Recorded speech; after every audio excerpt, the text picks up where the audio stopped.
Hello दोस्तों, नमस्कार। कौन कौन आ गए हैं लाइव चैट में, हाय डाल दीजिए।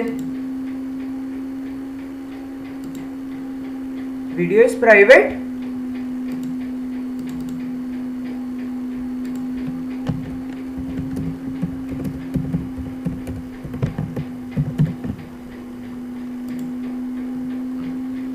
आ रहा है क्या वीडियो?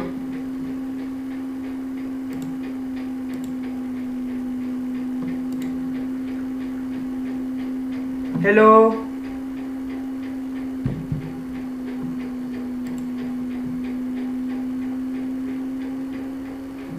पब्लिक ही है ये तो। Hello, okay okay okay. यार ये क्या हो रहा है फिर, ऐसे यहाँ पे क्यों आ रहा है ऐसे? ठीक है, कोई बात नहीं, चलो स्टार्ट करें क्या? तो मिष्टी भी आ गई है, अक्षय भी आ गया है और साध भी आ गया है। स्टार्ट करें, स्टार्ट करें। Shall we start? Okay okay okay, video आ रहा है, ठीक है। तो शुरू करते हैं आज का सेशन। आज हम चैप्टर खत्म कर डालेंगे और चैप्टर खत्म करने के बाद हर्षवर्धन भी आज आया है। हेलो हर्षवर्धन, सब लोग आज आ गए हैं टाइम पे और चैप्टर आज कंप्लीट कर डालेंगे। नोट्स आपको मिल जाएंगे, ठीक है, मेरे हैंड रिटन नोट्स। तो चलिए शुरुआत करते हैं। आज हम पढ़ने वाले हैं historiography development in the west का नेक्स्ट पार्ट 4, मतलब लास्ट पार्ट है ये। अभी तक चैनल को सब्सक्राइब ना किया हो तो कर देना। 260 हो गए आज, थैंक यू सो मच। आज 260 पे पहुंच गए। चलो, तो आज के सेशन का एजेंडा क्या क्या है? पहले तो हम कार्ल मार्क्स साहब के बारे में पढ़ने वाले हैं। वेरी वेरी इंपॉर्टेंट पॉइंट, ये सबसे ज्यादा इंपॉर्टेंट है इस चैप्टर में, ठीक है। उसके बाद एनेल स्कूल के बारे में पढ़ेंगे, फिर फेमिनिस्ट हिस्टोरियोग्राफी पढ़ेंगे और उसके बाद मिचेल फौकॉल्ट के बारे में पढ़ेंगे। तो चलिए शुरुआत करते हैं आज के सेशन की। और सबसे पहले जिन भाई साहब के बारे में हमें पढ़ना है वो है कार्ल मार्क्स, और ये बहुत ही ज़्यादा इंपॉर्टेंट है, बहुत बहुत बहुत ज़्यादा इंपॉर्टेंट है। मतलब इसको टेक्स्ट बुक में इंपॉर्टेंट मार्क ही कर डालो, क्योंकि यहाँ से एग्जाम में पिछले 2 बार क्वेश्चन आया हुआ है। पिछले सालों में 2 बार क्वेश्चन देखा है कार्ल मार्क्स के बारे में, तो इसलिए बहुत इंपॉर्टेंट सवाल है ये, और इसको आप अच्छे से मार्क कर लो, ठीक है। So in the latter half of the 19th century, 19th century मतलब 1800 से लेकर 1899, ये सालों को हम 19th सेंचुरी कहते हैं, ठीक है। तो ये जो लैटर हाफ का मतलब जो बाद वाला हाफ है, मतलब 1850 के बाद वाला जो हिस्सा है, तब A new school of thought arose keeping in view the new thesis formulated by Karl Marx। अच्छा, मैं आपको सबसे पहली चीज तो ये बता देना चाहता हूँ कि यहाँ पे स्कूल का मतलब स्कूल नहीं होता है, एजुकेशनल इंस्टीट्यूट नहीं होता है, ठीक है। यहाँ पे स्कूल का मतलब होता है it is a group of people who have the same thoughts, और एक जैसी थॉट्स उनके माइंड में होती है। ऐसे हम ग्रुप ऑफ पीपल को स्कूल कहते हैं हिस्ट्री की भाषा में, ठीक है। तो हिस्ट्री की भाषा में स्कूल का मतलब आप गलत इंटरप्रेट मत कर लेना। यहाँ पे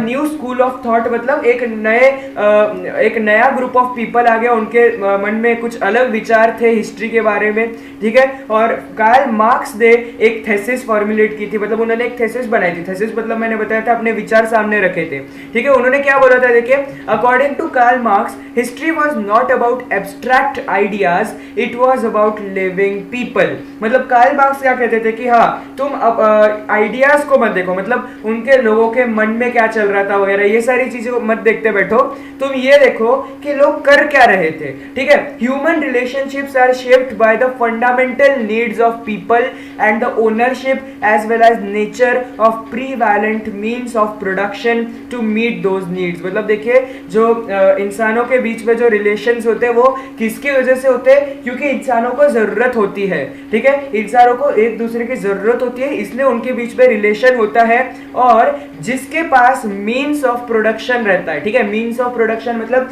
हर एक चीज को प्रोड्यूस करना है। जैसे फॉर एग्जांपल कैसे फॉर एग्जांपल बोले तो खेती करना, मतलब यहाँ पे खाना प्रोड्यूस हो रहा है, ठीक है। या फिर और भी अभी आज के जमाने में बात करें तो बहुत सारी चीजें, इलेक्ट्रॉनिक डिवाइसेस का प्रोडक्शन हो गया। अब वो बेसिक नीड्स होती है इंसान की, उसका प्रोडक्शन हो गया। जैसे कि अब सिंपल सा ले लेते हैं पानी, पानी को भले ही हम प्रोड्यूस नहीं करते हैं लेकिन उस पानी का फिल्ट्रेशन करते हैं।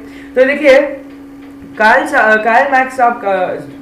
मार्क्स साहब क्या बोलते थे कि जिसके पास मीन्स ऑफ प्रोडक्शन है, ठीक है, उसके साथ ज्यादा लोगों का रिलेशन होगा।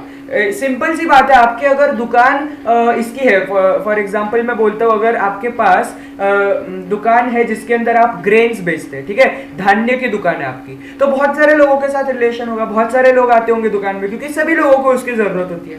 जबकि अगर आपके पास और दूसरी कोई दुकान है, जैसे कि फॉर एग्जांपल आपके पास है कह सकते हैं गोल्ड एंड सिल्वर की दुकान, तो आपके कम रिलेशंस बनेंगे, क्योंकि भाई अमीर और मिडिल क्लास लोग तो तुम्हारे पास आएंगे, लेकिन गरीब लोग वो क्यों आएंगे?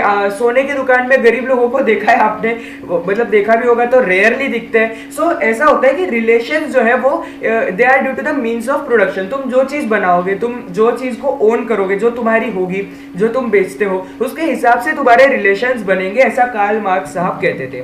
The accessibility of these means to different strata of the society may not be equal. अब वही मैंने बताया कि जो गोल्ड है वो गोल्ड सोसाइटी के हर एक स्ट्रेटा, मतलब हर एक सेक्शन के लिए उसकी एक्सेसिबिलिटी सेम नहीं है। मतलब जो अपर क्लास के लोग रहते हैं, जो बहुत ज्यादा अमीर होते हैं, वो तो आराम से गोल्ड खरीदते हैं, लेकिन जो गरीब लोग हैं वो खरीद सकते हैं गोल्ड इतनी आसानी से नहीं होता। सो एक्सेसिबिलिटी मतलब वो ले नहीं सकते हैं, ठीक है। This is not equal. This inequality causes a division of the society into classes leading to class struggle. अब यहाँ पे क्या होता है, देखिए क्लास स्ट्रगल की बात की है कार्ल मार्क्स साहब ने, कि ये जो इनइक्वालिटी है, जो अमीर लोग हैं वो सोना खरीद खरीद कर एकदम शो ऑफ कर रहे हैं, जो गरीब लोग हैं उनके पास सोना नहीं है, वो शो ऑफ नहीं कर पा रहे। यहाँ पे एक और तरीके का एक डिवीजन हो गया ना क्लासेस के अंदर। मतलब this is only an example, इसे सीरियसली ना ले कृपया करके, ठीक है। मैं सिर्फ आपको समझाने के लिए बोल रहा हूँ कि यहाँ पे एक डिवीजन क्रिएट हो गया सोसाइटी में, दोनों क्लासेस के बीच में, अपर क्लास और लोअर क्लास। वैसे ही बहुत सारे ऐसे अलग अलग टाइप के डिविजन्स होते हैं, जैसे कि पहले दलित लोग और अपर क्लास लोगों के बीच में डिवीजन हुआ करता था, और यहाँ पे क्लास स्ट्रगल होता है। मतलब जो लोअर क्लास होती है वो स्ट्रगल करती है अपर क्लास के लेवल पे आने की, और जो अपर क्लास है वो स्ट्रगल करती है कि लोअर क्लास ऊपर ना आ पाए, ठीक है। ऐसा ये होता है class struggle. According to Marx, human history is the history of class struggle, as the class that owns the means of production economically exploits the rest of the classes. अच्छा, एकदम इजी सी बात है कि भाई आजकल दानशूर इंसानों को तो देखना हमें ज्यादा दिखते नहीं है, ठीक है। ज्यादा से ज्यादा मतलब मैक्सिमम 99% लोग तो यही करते हैं कि उनकी दुकान है तो वो दुकान पे जो भी चीज बेचेंगे वो कुछ प्रॉफिट लेकर ही बेचेंगे। ऐसा थोड़ी है कि तुमने जितने में खरीदा उतने में बेचा रहे, दुकान किस चीज की चला रहे हो फिर, है कि नहीं? कुछ तो प्रॉफिट लेंगे।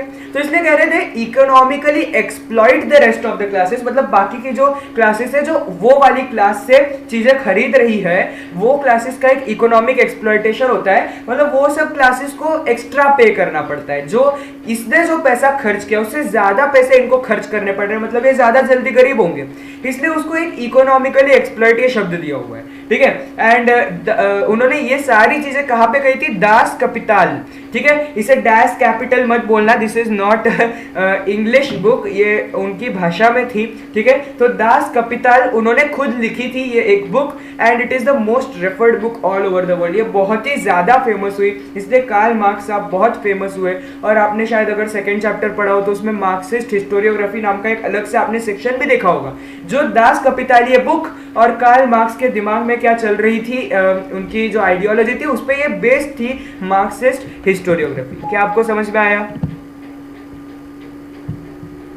ये क्या है? Yes, thank you so much Saad, और जो भी कांग्रेट्स बोल रहे हैं थैंक यू सो मच, ठीक है जी। नहीं, दो लोग नहीं देख रहे तनिष्क। सो तनिष्क आ गया और साद भी आ गया है एट लास्ट, थोड़ा सा लेट लेकिन ठीक है। इतना समझ में आया? कोई डाउट है तो पूछ लो। मेरे डेटा में दिखा रहा है एक ही बंदा देख रहा है, लेकिन एक्चुअली में ज्यादा है, ठीक है। अक्षय है, साद है, तनिष्क है, मिष्टी है, 4 लोग तो कम से कम है। बाकी लोगों को समझ में आया? अक्षय को तो आ गया।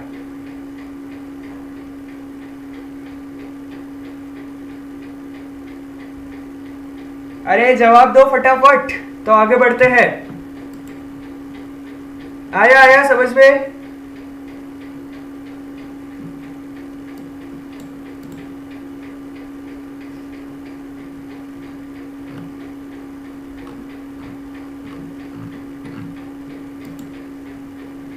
हाँ, ओके चलो, तो आगे बढ़ते हैं। जो नेक्स्ट पॉइंट हमें पढ़ना है वो है अबाउट एनएल स्कूल, ठीक है। अब एनेल स्कूल के बारे में हम पढ़ते समय क्या क्या पढ़ने वाले देखिए, एट द अभी एक देखिए यहाँ पे भी स्कूल का मतलब वो नहीं है, ठीक है। स्कूल का मतलब है कि जो एक ग्रुप ऑफ पीपल है उनकी सेम आइडियोलॉजी है, इसे हम स्कूल कहते हैं यहाँ पे। So at the onset of the 20th century, मतलब सन 1900, ठीक है, 1900 ये साल आते आते a new school of historiography arose in France which is known as Annales school. मतलब कुछ ऐसे लोग थे फ्रांस के अंदर, उनको एक हिस्टोरियोग्राफी के बारे में अपने एक आइडियाज थे, अपने एक विचार थे, और इन लोगों को मिलाकर कहा जाता था एनेल स्कूल।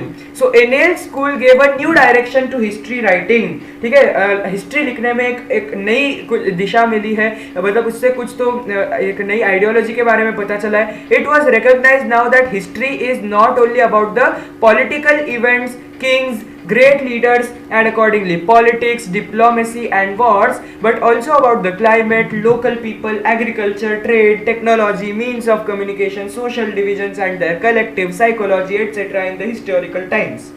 ये क्या था, इतना बड़ा लाइन था ये, ठीक है। तो अब देखिए इसके अंदर क्या क्या बताया गया। देखिए एनेल स्कूल वाले जो लोग थे, मतलब जिनके पास एनेल स्कूल नाम की एक आइडियोलॉजी थी, वो क्या बोलते थे, वो भी एक्चुअली में हमने जो पढ़ा था, ठीक है, मॉडर्न हिस्टोरियोग्राफी के कैरेक्टरिस्टिक्स, उसमें से एक ये भी है कि हिस्ट्री सिर्फ और सिर्फ पॉलिटिकल इवेंट्स, किंग्स मतलब राजाओं के बारे में, बहुत महान महान शासकों के बारे में ये नहीं है, और पॉलिटिक्स के बारे में, वो कैसे कैसे दूसरे राज्यों के साथ उनके रिश्ते थे और उन्होंने क्या क्या युद्ध लड़े, सिर्फ उसके बारे में हिस्ट्री नहीं होती।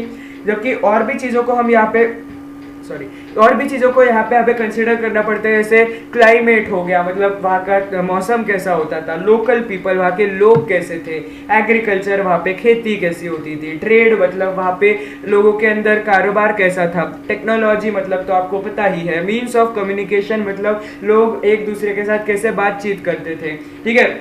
मीन्स ऑफ कम्युनिकेशन का मुझे एक अच्छा एग्जाम्पल सूझ रहा है कि आपको याद होगा कि जो दुनिया की पहली ओलंपिक्स हुई थी ग्रीस एथेंस में, ठीक है, वहाँ पे आपने शायद आपको याद आ रहा होगा कि आपने एक स्टोरी सुनी थी, उसके अंदर वो जो रनर है, वो रनर एक चिट्ठी लेकर भागते भागते दूसरे शहर तक पहुँचता है, ठीक है। तो ये मीन्स ऑफ कम्युनिकेशन का फर्क पड़ जाता है ना, तब ना तो चिड़ियों का सहारा लेते थे, ना ही वो पिजन्स वगैरह उनका सहारा लेते थे, ना ही उनके पास कोई मॉडर्न टेक्नोलॉजी थी, पोस्टमैन वगैरह, तो इसलिए उसे भागते भागते वहाँ पे जाना पड़ता था। तो इसे हम कहते हैं मीन्स ऑफ कम्युनिकेशन। ये सारी चीज़ों को हमें पढ़ना पड़ता है, सोशल डिविजन्स, वहाँ पे कैसे कैसे अलग अलग क्लासेस थी, वहाँ पे कलेक्टिव साइकोलॉजी मतलब लोग क्या सोचते थे, ये सारी चीज़ों के बारे में हमें हिस्ट्री में पढ़ना पड़ता है। सिर्फ और सिर्फ राजाओं के बारे में, महान शासक के बारे में, युद्ध क्या हुए उसके बारे में सिर्फ उतना नहीं होता। The एनेल school was started by French historians, ये फ्रांस में हुआ, वहाँ के फ्रेंच हिस्टोरियंस थे, उन्होंने ये आइडिया का शुरुआत किया, ये विचारों का शुरुआत किया, ठीक है। उसके बाद जो नेक्स्ट पॉइंट हम पढ़ते हैं वो है फेमिनिस्ट हिस्टोरियोग्राफी। फेमिनिस्ट मतलब फीमेल से रिलेटेड, राइट, तो मतलब औरतों से रिलेटेड ये हिस्टोरियोग्राफी के बारे में जुड़ा हुआ है। Feminist historiography means the restructuring of the history from the perspective of women. मतलब क्या है, हिस्ट्री को एक तरीके से वापस से लिखना, लेकिन इसको लिखते समय औरतों का पर्सपेक्टिव रखना, ठीक है, मतलब औरतें क्या सोचती है या फिर औरतों के बारे में क्या इंपॉर्टेंट है, ये सारी चीज़ों को उसके अंदर इंक्लूड करना। द राइटिंग्स ऑफ साइमोने दे ब्यूवोर या फिर साइमोन दे ब्यूवोर, ठीक है, ऐसा आप प्रोनाउंस कर सकते हैं इन्हें, यहाँ पे मैंने इनकी फोटो भी दी हुई है, ठीक है। तो ये जो साइमोन दे ब्यूवर नाम की एक औरत थी, ठीक है, इन्होंने कुछ लेख लिखे थे, and these helped in establishing the fundamentals of feminism. मतलब देखिए फेमिनिज्म की शुरुआत हुई थी फ्रांस में, मतलब वहाँ पे औरतों का भी एक समान अधिकार होता है, औरतें भी क्या लोअर एक निचले दर्जे की नहीं है, उनको भी सबके समान उनका भी इंक्लूजन होना चाहिए हिस्ट्री राइटिंग में। ये सारी चीज़ों के फंडामेंटल्स मतलब उसके बेसिक्स किसने दिए थे, तो साइमोन दे ब्यूवोर ने दिए थे। The feminist historiography emphasised not only on the inclusion of women in history but also on the rethinking of the male dominated perspective of history. Feminist historiography में क्या कहा गया है कि उसके अंदर सिर्फ औरतों को इंक्लूड करना ऐसा नहीं है, लेकिन ये भी सोचना है कि एक्चुअली में हिस्ट्री क्या है, एक मेल डोमिनेटेड सी पहले लिखी हुई थी, मतलब वहाँ पे बहुत सारे राजाओं के बारे में कहानियाँ थी, बहुत सारे ग्रेट लीडर जो मेल्स थे उनके बारे में कहानियाँ थी, लेकिन फीमेल्स उनके बारे में ना तो कहानियाँ थी, और अगर कहानियाँ थी भी तो उतनी ज़्यादा फेमस नहीं थी, ठीक है। तो उसको बदलना चाहिए, ये जो डोमिनेशन है मेल्स का हिस्ट्री पे, इसको हटाना चाहिए, ऐसा उनका मानना था। It drove historical research to focus in depth on various aspects of women's life, such as their employment, their role in trade union institutions, working for their cause, their family life, etc. मतलब वहाँ पे सिर्फ और सिर्फ ऐसा नहीं है कि औरतों का तुमने नाम लिख दिया, वहाँ पे सिर्फ इतना नहीं, औरतों के बारे में काफ़ी सारी चीज़ें लिखनी चाहिए, जैसे उनका एम्प्लॉयमेंट था क्या था, तब की औरतें कौन से बिजनेसेस में थी, ठीक है, सिर्फ घर पे ही थी क्या या फिर बिजनेस भी करती थी, ये सारी चीज़ें, their role in trade union, मतलब अब सारी औरतें घर पे ही होंगी ऐसा तो कुछ ज़रूरी नहीं है, कुछ होंगी जो बाहर ट्रेड यूनियंस में भी होंगी, मतलब कारोबार में भी होंगी, बिजनेस में भी होंगी, तो उनके बारे में लिखना चाहिए, उनके साथ काम करने वाले इंस्टीट्यूशंस कौन से थे, ये सारी चीज़ें भी हिस्ट्री में लिखी जानी चाहिए। सिर्फ आप लोग राजाओं महाराजाओं के बारे में लिख रहे हो, ग्रेट लीडर्स के बारे में लिख रहे हो, ये सब नहीं चलेगा। In the historical writings after 1990 women were portrayed as an independent social class, मतलब 1990 के बाद जो हिस्टोरियोग्राफी लिखने जाने लगी, वो उसके अंदर जो फीमेल कास्ट है या फिर फीमेल क्लास है, इससे हमने एक अलग से एक सोशल क्लास है, ऐसा हमने इसको रखा है, ठीक है। मतलब फॉर एग्जांपल अब अगर आप हिस्ट्री पढ़ते हो, आज के ज़माने की अगर आप टेक्स्ट बुक्स पढ़ते हो, तो उसके अंदर तब की फीमेल्स क्या क्या करती थी इसके बारे में भी कुछ ना कुछ ज़रूर रहता है, ठीक है। सो आफ्टर 1990 जो हिस्टोरिकल राइटिंग्स लिखी गई उसके अंदर ऐसा किया गया था। Okay, I hope you are able to understand. Is it clear?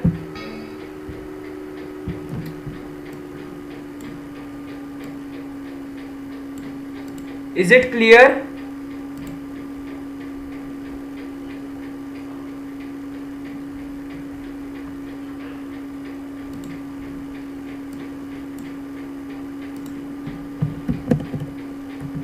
Is it clear? एक और बार पूछ रहा हूं, क्लियर है क्या?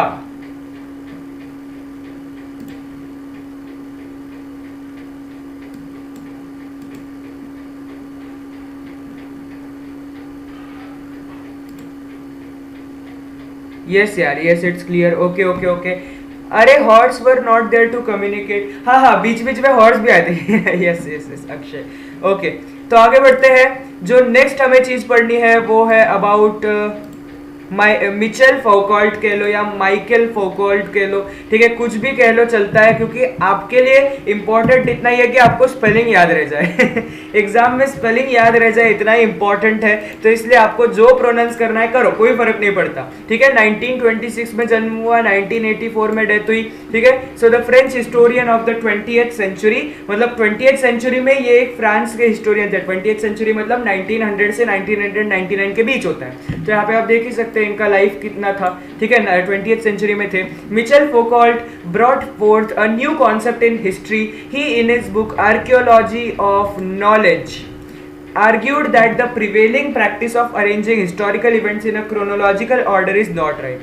अब ये भाई साहब एक अलग ही बोलते हैं, एक अलग ही चीज बोलते हैं अपनी बुक में, जिसका नाम था archaeology of knowledge, sorry archaeology of knowledge, और इसके अंदर ये कुछ अलग ही चीज बोलते हैं। वो कहते हैं कि हिस्टोरिकल इवेंट्स को तुम एक क्रोनोलॉजिकल ऑर्डर में लगाते हुए सही नहीं, ठीक है, मतलब हिस्टोरिकल इवेंट्स को तुम एक के बाद एक पहले क्या हुआ उसके बाद में क्या हुआ ऐसे लगाते हो, ये बराबर नहीं है, जबकि बाकी सब लोग कह रहे थे कि ऐसे लगाना चाहिए। अब ऐसा क्यों? He drew attention to the fact that archaeology does not strive to reach the ultimate historical truth, but attempts to explain various transitions in the past। मतलब वो क्या कहते थे, उन्होंने कहा कि जो तुम आर्कियोलॉजी करते हो, मतलब जो तुम हिस्टोरिकल रिसर्च करते हो, उसका सिर्फ ये गोल नहीं है, ये एक उसका अल्टीमेट उसका एम नहीं है कि तुम्हें एक हिस्टोरिकल ट्रुथ पे पहुंचना, मतलब ये ऐसा हुआ था हिस्ट्री के अंदर, ऐसा तुम्हें नहीं बताना है। आर्कियोलॉजी से तुम्हें क्या बताना है कि क्या क्या उसके अंदर चेंजेस लाए गए, इंसानों ने क्या क्या बदलाव किए अपने अंदर, जब वो इंसान आज इस कंडीशन में पहुंचाए तो पहले क्या क्या हुआ, और उसके अंदर ट्रांजिशंस मतलब चेंजेस, बदलाव, क्या क्या बदलाव हुए थे, ये सब हमें यहाँ पे एक्सप्लेन करना चाहती है हिस्ट्री, ना कि हिस्ट्री में हुआ क्या था ये तुम्हें पढ़ना है, ठीक है। लेकिन इनका ये जो आइडिया था ये बहुत ज्यादा फेमस नहीं हो पाया, क्योंकि आप आज के अगर हिस्टोरिकल टेक्स्ट बुक भी पढ़ लो तो मैक्सिमम उसमें ये रहता है कि भाई ये राजा था, इसने ये किया, बस इतना ही पढ़ाते हैं। अब उसने क्या क्या चेंजेस किए, फिर उसके बाद ह्यूमन मानव जात में क्या क्या चेंजेस आए, ये सारी चीजें तो हमें ना के बराबर देखने को मिलती है, इसलिए इनका बहुत बड़ा रोल तो नहीं रहा हिस्ट्री में, लेकिन इन्होंने एक अलग बात की इसलिए इनका नाम आया। See, Foucault felt that explaining the transitions in history is more important. History में क्या क्या changes हुए वो explain करना ज़्यादा important है, ऐसा ये भाई साहब कहते थे. He called his method the archaeology of knowledge. तो वो अपनी method को क्या बुलाते थे? Archaeology of knowledge.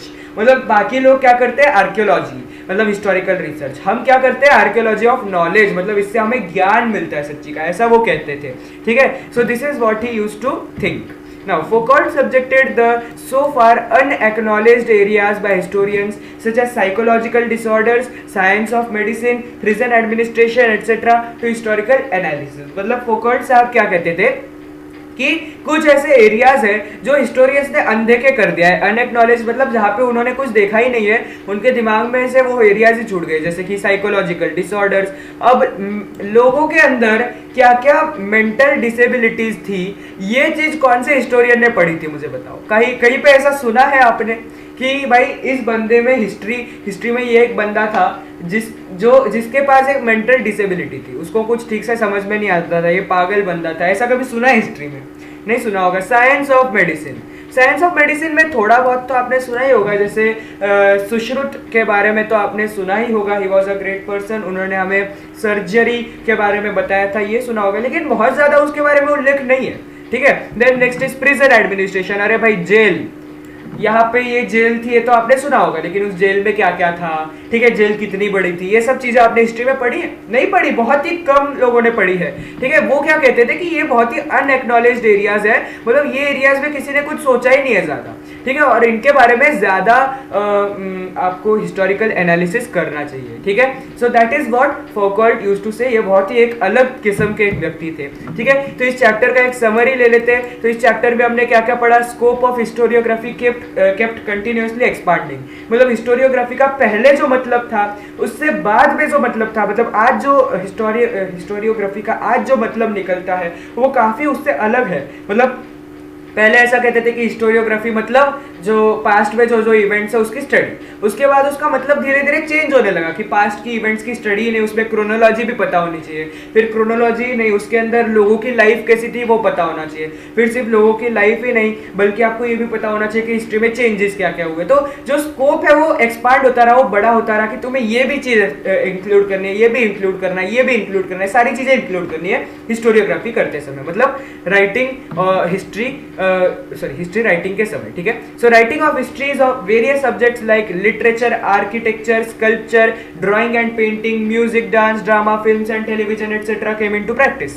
मतलब पहले सिर्फ और सिर्फ राजा महाराजा की हिस्ट्री रहती थी, अब सारे सब्जेक्ट की हिस्ट्री लिखने लगे. लिटरेचर कह लो, लिटरेचर मतलब जो लैंग्वेजेस होती है उनके बारे में कह लो. ठीक है. फिर आर्किटेक्चर के बारे में कह लो, मतलब बिल्डिंग कौन सी थी उनके बारे में कह लो. स्कल्पचर मतलब स्टैचू वगैरह के बारे में. Drawing and painting, music, dance, drama, film, television, ये सबके बारे में हिस्ट्री लिखने लगे अभी. ठीक है. So the scope of historiography kept continuously expanding. ये बढ़ता ही गया कि उसके अंदर हर एक चीज को इंक्लूड करना है. So writing of histories of various subject like literature, architecture, oh sorry ये वापस आ गया, सॉरी ये चीज वापस रिपीट हो गई है. ठीक है. इसे आप डोंट सी दिस. ठीक है. तो आई होप आप लोगों को लेसन समझ में आया होगा. कोई भी डाउट्स हो तो अभी के अभी पूछ लो, और फटाफट पूछ लो, फटाफट डाउट्स पूछ लो अपने. कोई डाउट है क्या? Foucault चाचा. ठीक है. और यहाँ पे मैंने आपके लिए डिस्क्रिप्शन में भी लिंक दे के रखे इस चैप्टर के नोट्स. ठीक है. पहले तो ये नोट्स है. अरे यार ये क्या आ गया,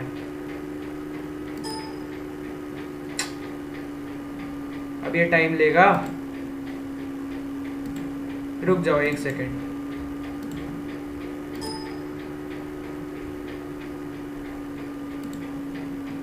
कुछ समझ में ना आया हो तो बताओ.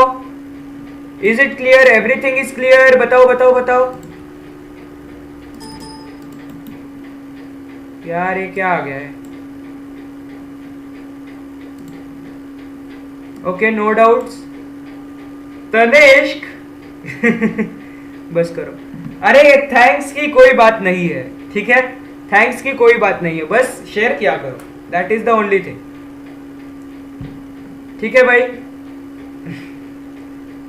पता नहीं ये लोड क्यों नहीं हो रहा है, लेकिन मैंने नीचे डिस्क्रिप्शन में लिंक देके रखी है, you can download the notes from there. ठीक है, सब लोग नोटबुक कंप्लीट रखो, कुछ भी चीज इनकम्प्लीट मत रखो।